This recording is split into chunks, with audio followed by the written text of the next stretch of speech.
Selamat pagi, selamat siang, selamat sore, selamat malam pada semua anak-anakku SMP, MTS di seluruh Nusantara yang masih setia dengan channel saya di YouTube dengan nama Mbah Pelangi SPD.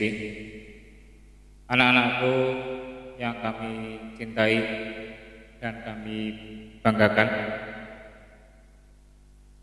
pada kali ini akan kita lanjutkan pembahasan di bab 1.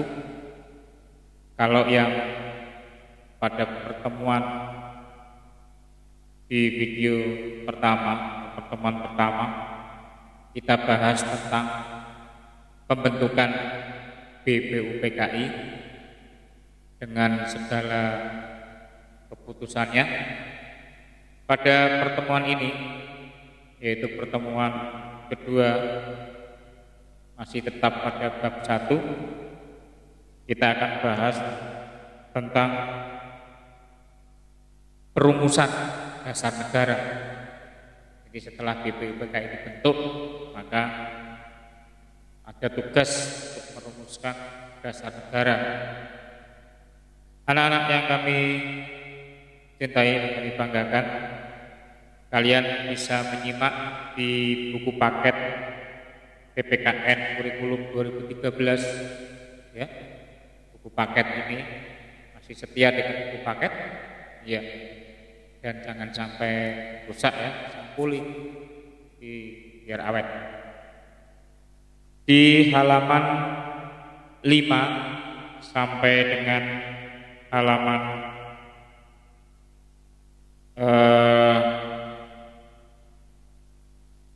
11 di buku paket, buku siswa, tentang perumusan dasar negara. Anak-anak yang kami cintai, bahwa setelah BPUPKI yang merupakan tim penyelidik khusus ditugaskan untuk menyelidiki kemerdekaan Indonesia nantinya, lalu dasar negara Indonesia terbentuk ketika sidang pertama BPUPKI pada tanggal 29 Mei itu mulai dibahas ya, mulai dibahas karena pada sidang pertama yang berlangsung pada tanggal 29 Mei sampai dengan 1 Juni itu di dalamnya membahas tentang dasar negara. Maka ada beberapa tokoh pada sidang BPUPKI tersebut yang mengusulkan apa dasar negara nanti ketika bangsa kita merdeka. Nah, salah satunya Mr. Muhammad Yamin ya. Ada tiga tokoh, yaitu Mr. Muhammad Yamin, lalu yang kedua Mr. Supomo, yang ketiga Insinyur Soekarno. Itu usulan dasar negara, baik itu secara tertulis maupun secara lisan dalam pidatonya. Ini usulan dasar negara. Usulan dasar negara Indonesia Merdeka yang pertama oleh Mr. Muhammad Yamin ini disampaikan pada tanggal 29 Mei 1945, mengusulkan secara lisan. Jadi pidato secara lisan. Dasar negara yang diusulkan oleh Muhammad Yamin, yang pertama peri kebangsaan, yang kedua peri kemanusiaan, yang ketiga peri ketuhanan, yang keempat peri kerakyatan, dan yang kelima kesejahteraan sosial. Mr. Muhammad Yamin selain mengusulkan secara lisan, juga beliau mengusulkan secara tertulis. Coba dicermati usulan Mr. Muhammad Yamin yang secara tertulis. dibandingkan dengan Pancasila yang telah ditetapkan pada tanggal 18 Agustus 1945. Coba kita lihat. Pada tanggal 29 Mei 1945, Mr. Muhammad Yamin mengusulkan dasar negara Indonesia merdeka secara tertulis. Pertama, ketuhanan yang Maha Esa. Ya. Pertama, ketuhanan yang Maha Esa. Yang kedua, kebangsaan persatuan Indonesia. Yang ketiga, rasa kemanusiaan yang adil dan beradab. Yang keempat, kerakyatan yang dipimpin oleh hikmat, kebijaksanaan dalam permusyawaratan perwakilan. Yang kelima, keadilan sosial bagi seluruh rakyat Indonesia. Ini usulan Mr. Muhammad Yamin pada tanggal 29 Mei 1945 secara tertulis. Lalu tokoh yang kedua yaitu Mr. Supomo. Beliau mengusulkan dalam pidato yang pertama persatuan, yang kedua kekeluargaan, yang ketiga keseimbangan lahir batin, yang keempat musyawarah, dan yang kelima keadilan rakyat. Ini Mr. Supomo. Ini usulnya pada tanggal 31 Mei 1945. Lalu tokoh yang ketiga yang mengusulkan dasar negara Indonesia merdeka itu adalah Insinyur Soekarno. Insinyur Soekarno mengusulkan dalam pidatonya beliau yaitu yang pertama kebangsaan Indonesia, yang kedua internasionalisme, yang ketiga mufakat atau demokrasi, yang keempat kesejahteraan sosial, dan yang kelima ketuhanan yang berkebudayaan. Ini usul dasar negara Indonesia merdeka nanti yang disampaikan oleh Insinyur Soekarno pada tanggal 1 Juni 1945. Anak-anakku yang kami cintai, perlu diketahui bahwa Insinyur Soekarno pada tanggal 1 Juni 1945 dalam pidatonya itu juga selain mengusulkan 5 dasar tadi, beliau mengungkapkan bahwa 5 dasar tadi diberi nama Pancasila. Loh, kenapa Pancasila? Nah, karena 5 dasar tadi. Dan nama Pancasila ini juga atas saran dari teman sidang beliau pada saat itu. Nah, ini siapa? Coba anak-anak bisa cari di dalam sejarah. Itu 3 tokoh yang mengusulkan. Anak-anak yang kami cintai, usulan dasar negara ini dirangkum, ya, dicermati. Lalu BPUPKI akhirnya mengerucut membentuk panitia kecil. Ya, setelah sidang tadi selesai, dibentuk pada akhir masa persidangan BPUPKI, yaitu terdiri dari 8 orang panitia kecil.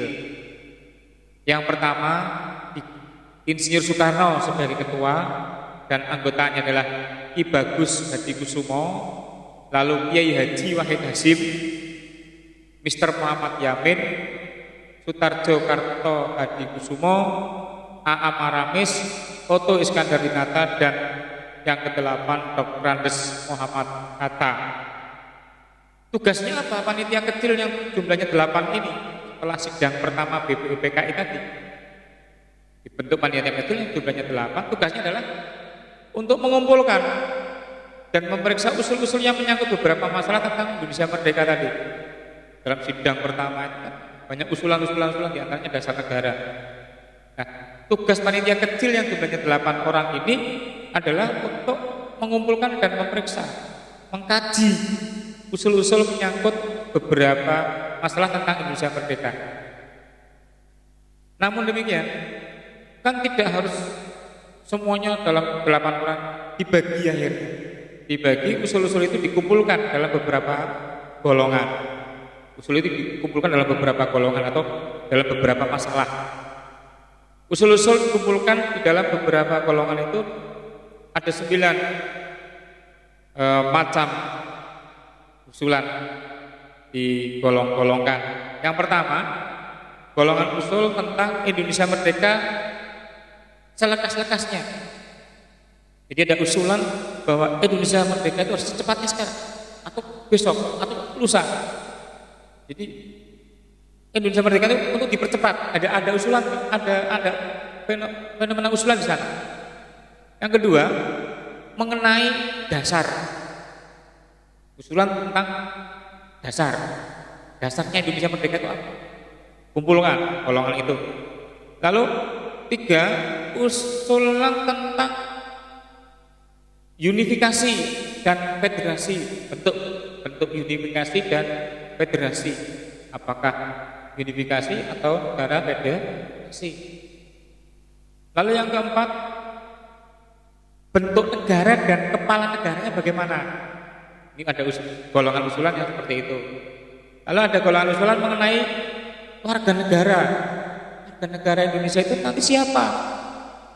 Yang akan menjadi warga negara Indonesia itu siapa setelah merdeka ini? Yang termasuk di dalamnya ini warga negara Indonesia itu siapa? Karena kita tahu bahwa Indonesia dari berbagai macam golongan, dari berbagai macam agama, dari berbagai macam wilayah dan suku, dan juga pejuang yang memperjuangkan bangsa Indonesia yang merdeka dari wilayah Nusantara ini. Lalu yang menjadi warga negara ini siapa? Apakah pendatang? Apakah yang sudah menduduki? Ini ada usulan di situ. Lalu mengenai daerah ini nanti akan bagaimana? Apakah daerah ini akan menjadi bagian atau daerah ini akan menjadi satu kesatuan sebagai wilayah yang tidak terpecah-pecahkan dengan bangsa Indonesia di seluruh Nusantara ini, tidak dibelah-belah bagian-bagian. Ini mengenai daerah bagaimana? Mengenai agama dan negara. Agama dan negara. Bagaimana kedudukan agama di dalam negara dan bagaimana negara untuk mengatur tentang kehidupan beragama bagi bangsa Indonesia atau warga negara Indonesia. Lalu yang 8 tentang pembelaan negara. Pembelaan negara. Kita tahu bahwa setiap warga negara berhak dan wajib dalam usaha pembelaan negara, karena negara ini dibentuk oleh semua lapisan masyarakat, harus semua lapisan masyarakat membela. Nah, ini ada usulan ke sana. Dan yang terakhir, yang ke-9, kelompok usul 9 adalah tentang keuangan. Ini panitia kecil. Setelah dikelompokkan dari berbagai berkas usulan-usulan, dikelompokkan menjadi 9 usulan-usulan ini, lalu panitia 8 ini selesai ya, rapat dengan 68 atau 38, bukan 68. Panitia 8 ini mengadakan rapat dengan 38 anggota BPPKI. Rapat di sana, kemudian dikemas, lalu membentuk panitia lagi. Panitia 8 selesai, panitia 8 dengan 38 anggota BPPKI rapat, sidangnya di mana? Di kantor besar Jawa Hopokai. Di kantor besar Jawa Hopokai sidang. Bentuklah terbentuklah panitia yang berjumlah 9 orang, maka diberi nama panitia 9. Siapa? Satu, Insinyur Soekarno sebagai ketua. Terus yang kedua Muhammad Hatta, Muhammad Yamin, A.A. Maramis, Mr. Ahmad Subarjo, Kiai Haji Wahid Hasim, Kiai Haji Kahar Muzakir, Haji Agus Salim, dan yang ke-9 Raden Abigusno Cokro Suyoso. 9 orang ini bertugas untuk apa saja? Ya, tadi dasar negara sampai pada pembentukan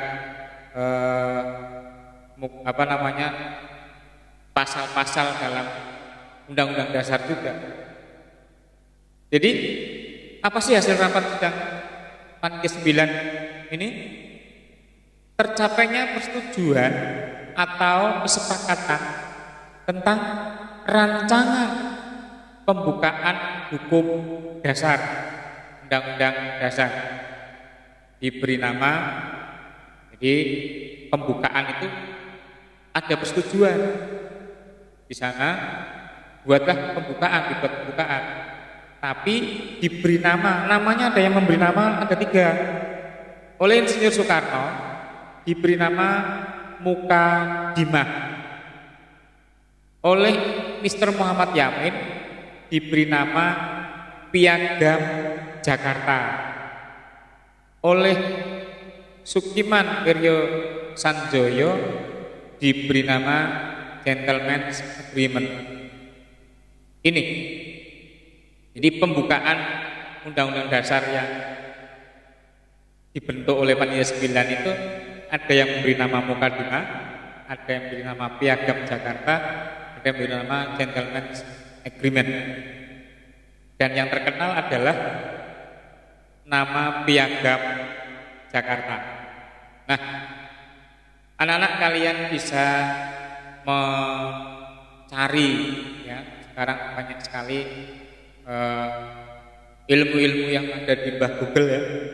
Silahkan kamu cari Piagam Jakarta itu teksnya seperti apa, ya, isinya seperti apa. Kalau kalian mungkin bisa membandingkan rumusan dasar negara pada Piagam Jakarta, itu poin yang menjadi sedikit perbedaan yaitu pada sila pertama. Dalam rumusan dasar negara pada Piagam Jakarta, sila pertama itu ketuhanan, ya, ketuhanan dengan menjalankan syariat Islam bagi pemeluknya. Lalu yang sila kedua, kemanusiaan yang adil dan beradab. Sila ketiga, persatuan Indonesia. Sila keempat, kerakyatan yang dipimpin oleh hikmat kebijaksanaan dalam permusyawaratan perwakilan. Dan sila kelima, keadilan sosial bagi seluruh rakyat Indonesia. Ini Piagam Jakarta. Piagam Jakarta dasar negaranya dengan pembukaan Undang-Undang Dasar 45 yang ditetapkan pada tanggal 18 Agustus 1945. Perbedaannya hanya di sila pertama. Kalau di dalam Undang-Undang Dasar yang sekarang atau yang ditetapkan tanggal 18 Agustus 1945, itu sila pertama berbunyi atau tertulis ketuhanan yang Maha Esa. Tetapi kalau Piagam Jakarta, sila pertamanya ketuhanan dengan menjalankan syariat Islam bagi pemeluk-pemeluknya. Ini adalah latar belakang mengapa pada Piagam Jakarta seperti itu dan berubah pada saat ditetapkan pada tanggal 18 Agustus 1945 oleh PPKI.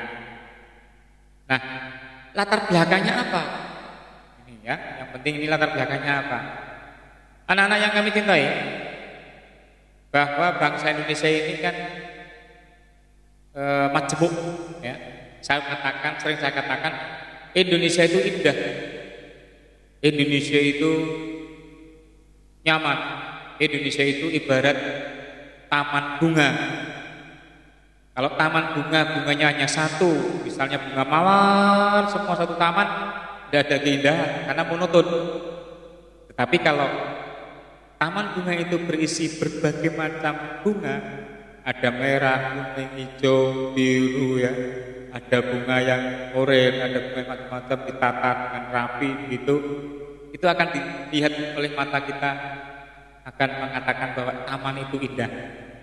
Indonesia juga demikian, bahwa Indonesia ini terdiri dari berbagai macam suku, agama, ras dan golongan, warna kulitnya, bentuk rambutnya, bentuk ya tinggiannya dan segala macam, dari suku A sampai Z, dari Sabang sampai Merauke, ini bermacam-macam. Ini menunjukkan keindahan, sehingga ini juga mewarnai latar belakang perubahan sila pertama melalui utusan Opsir Kaigun.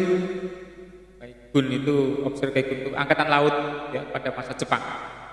Utusan dari angkatan laut pada masa Jepang ini, bahwa wakil-wakil Protestan dan Katolik dari wilayah kekuasaan angkatan laut, ada wilayah yang dikuasai oleh angkatan laut, itu merasa keberatan dengan bagian kalimat perumusan dasar negara dalam naskah Piagam Jakarta Sila pertama. Jadi sila pertama, ketuhanan dengan menjalankan syariat Islam bagi pemeluk-pemeluknya, seolah-olah dasar negara ini fokus kepada satu agama. Padahal suasana batin pendiri negara ataupun para tokoh-tokoh yang bersidang ini mungkin tidak seperti itu, tapi dengan kalimat seperti itu ada penafsiran oleh wilayah yang dikuasai oleh angkatan laut Jepang ini, yang kebanyakan mayoritas Katolik dan Protestan, mengharapkan, karena mereka pun ikut berjuang untuk memerdekakan Indonesia ini, sehingga otomatis ada pertimbangan ke sana. Nah, dengan demikian, ketika rumusan dasar negara hasil sidang PPKI ditetapkan tanggal 18 Agustus 45, itu berubah.